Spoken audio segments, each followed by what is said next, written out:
주님을 아는 것이 우리의 힘입니다. 한 주간도 평안하셨습니까? 오늘 우리는 팀켈러의 용서를 배우다 이 책을 마치면서 이 책에서 제시하는 용서의 원리를 정리하는 시간을 갖겠습니다. 얼마 전에 교보문고에 간 적이 있었습니다. 책을 판매하는 매대 위에 이 용서를 배우다는 책이 있었습니다. 제 건너편에는 엄마와 딸이 둘이 서서 이 책을 살펴보고 있었는데요. 딸이 이 책을 보면서 이렇게 얘기했습니다. 용서에 대해서 쓸 말이 이렇게 많대? 그러자 엄마가 그 말에 대꾸했습니다.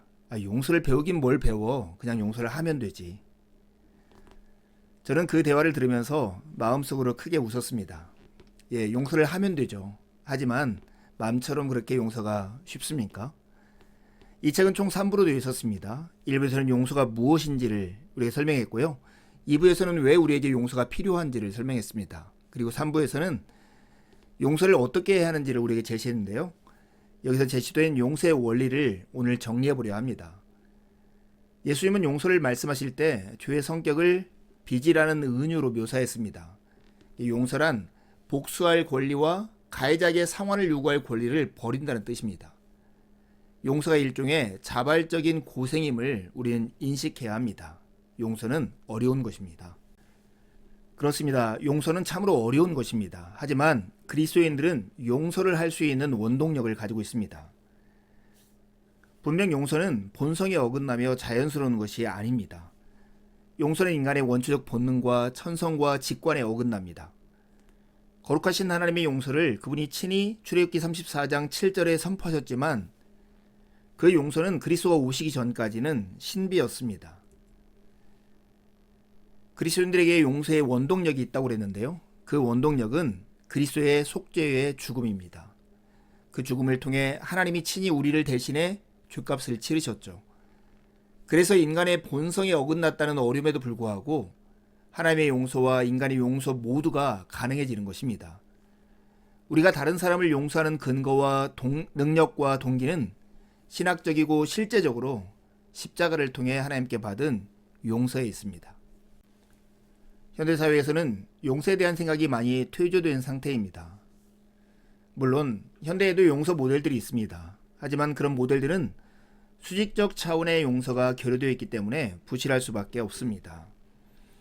현대사회의 대표적인 용서 모델은 심리치료 모델이 있습니다. 마음의 안정, 그 원망과 분노를 없애는 데 집중하는 것이죠. 하지만 성경적 용서가 이 모델과 다른 까닭은 성경적 모델은 정의와 화해를 추구하기 때문에 그렇습니다. 두 번째 현대의 용서 모델 중 대표적인 것은 거래적 모델인데요. 상대방이 용서를 구하면 나도 용서한다는 식의 자격을 따지는 이 거래적 용서 모델은 성경적 용서와 매우 다릅니다. 그것은 성경적 용서는 상대방이 어떠함과 관계없이 내면에서 용서하는 것이기 때문에 그렇습니다.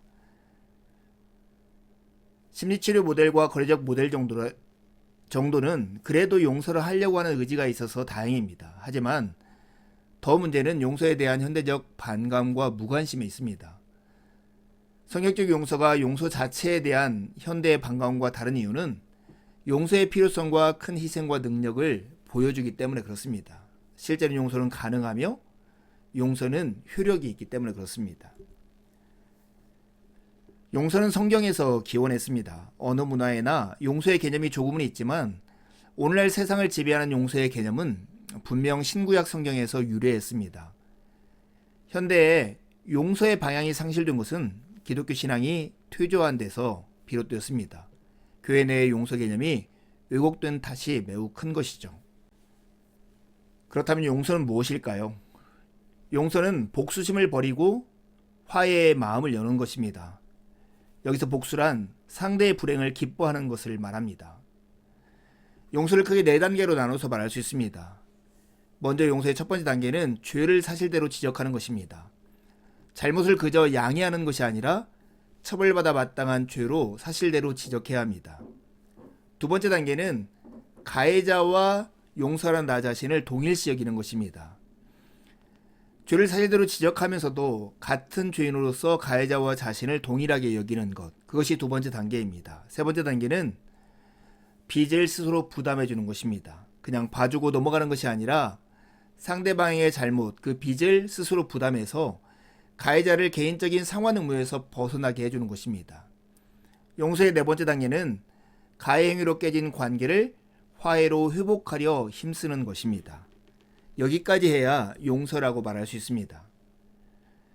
이런 용서가 가능할까요? 가능한 이유는 우리에게는 두 가지 중요한 내적 자원이 있기 때문에 그렇습니다. 첫째는 가난한 심령입니다. 우리의 구원이 행위로 말미암지 않고 순전히 은혜임을 아는 데서 오는 겸손, 이것이 바로 다른 사람을 용서할 수 있는 자원입니다.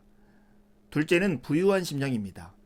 우리의 구원이 행위로 말미암지 않고 순전히 은혜임을 아는 데서 오는 사랑의 확신, 이것이 바로 다른 사람을 용서할 수 있는 우리가 가진 내적 자원입니다. 정리해 봅시다. 용서에는 세 가지 차원이 있습니다. 첫 번째 차원은 수직적 차원입니다.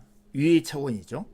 이것은 하나님의 용서를 받는 것, 이것이 바로 우리의 용서가 가능케 하는 힘입니다. 하나님의 구원은 과거의 용서만이 아니라 미래의 용서의 기초인 칭의와 입양입니다. 하나님의 용서와 구원을 받는 도구는 우리의 회개와 믿음입니다. 용서의 두 번째 차원은 내적인 그리고 안의 차원입니다. 이것은 내적인 용서를 베푸는 방법이죠. 용서는 느껴지기 이전에 베푸는 것입니다. 용서에는 희생적 고생이 따릅니다. 복수를 꾀하지 않고 빚을 자신이 부담하는 행위이기 때문입니다. 용서의 세 번째 차원은 수평적인 차원, 바깥의 차원입니다. 이것은 화해로 넘어가는 법입니다. 정의와 자비를 서로 연계해 동시에 추구를 하는 것이죠. 왜냐하면 둘 다 사랑의 단면이기 때문에 그렇습니다. 관계의 화해와 최종 신뢰의 회복을 제안하는 것이 이 수평적 차원의 용서입니다. 우리는 수직적 차원에서 하나님께 용서를 받아서 그 힘으로 내적인 용서를 베풀고 우리의 잘못한 사람과 화해를 꿈꾸는 것, 그것이 용서의 세 가지 차원이라 말할 수 있습니다. 여러분, 그러나 용서와 화해는 구별해야 할 필요가 있습니다. 내적 용서 또는 태도상의 용서는 가해자의 반응에 달려있지 않습니다. 어떤 상황에서도 내가 용서할 수 있습니다. 반면 실제 화해 과정은 피해자의 내적 용서와 가해자의 회개에 달려 있습니다. 그럴 때만 화해가 가능한 것입니다. 사랑하는 성도 여러분, 여러분도 아직까지도 용서하지 못한 사람들이 있습니까? 하나님의 은혜를 힘입어서 여러분 마음 안에서 내적 용서를 행하시기 바랍니다. 그리고 깨어진 관계를 다시 회복하려는 화해의 노력들을 추구하는 예수 그리스도를 닮은 거룩한 백성들로 지어져 가기를 간절히 바랍니다. 남은 한 주도 주님의 은혜를 의지해 살고 복된 주를 함께 만나 기쁨으로 우리 하나님을 예배하시죠. 감사합니다.